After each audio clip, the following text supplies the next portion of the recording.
Nagbabala ang MMDA laban sa mga motoristang nagtatakip ng plaka. Yan kasi ang nabistong estilo ng ilan para iwas huli sa ipinatutupad ngayong No Contact Apprehension Policy o NCAP. Nakatutok si Joseph Moro. Sa talas ng mga kamera na ginagamit ng MMDA sa No Contact Apprehension Policy o NCAP, walang takas, kitang-kita ang mga plate number. Kahit mukha nga, pero Pinoy pa ba? Mula nang ipatupad ang NCAP, may ilang tinitipa ng ilang letra o numero ng plaka ng kanilang motor. Ang iba, face mask pa ang gamit pantakip. May COVID?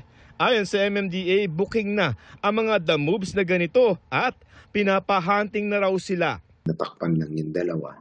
So may way naman yan of backtracking, yung mga plaka na yan at yung mga gumamit ng ruta na yan.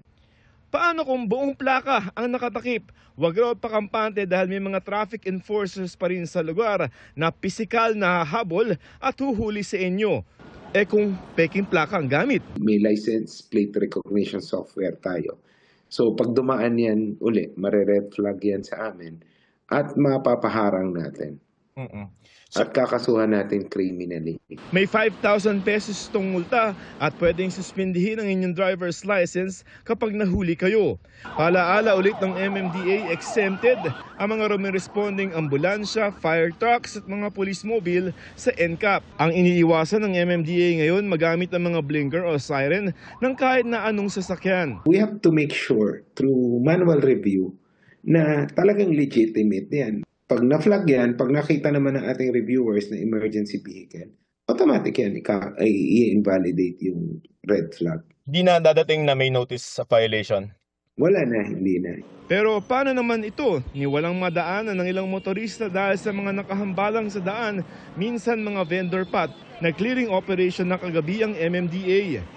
Mula Quezon City, sinubukan naman namin ang ilang rerouting scheme na inilabas ng MMDA kapag ginawa ng EDSA simula June 13.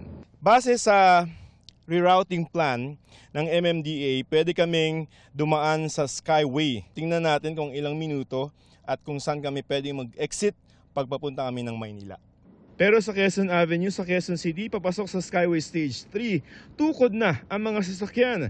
Mabuti na lamang at sa taas, maluwag pa. Wala pang 6 na minuto na sa may nagtahan exit na kami. At pagkatapos ng 3 minuto, nasa may Buendia exit na kami na pwedeng labasan papuntang Makati at Pasay. At pagkatapos na 14 na minuto mula nung umalis kami sa Quezon City, nasa may airport na kami. Sa ngayon, mabilis pa. Pero aminado ang MMDA na maaaring problema nga ang pagpasok at paglabas ng Skyway na alternatibo sa EDSA. Nakikipag-ugnayan na sila sa DPWH at mga lokal na pamahalaan para sa traffic management at para maglagay ng mga sign sa mga kalyeng bahagi ng rerouting plan. Nasa 20 rerouting plans ang inilabas ng MMDA. Para sa GMA Integrated News, Joseph Morong, Nakatutok 24 Oras.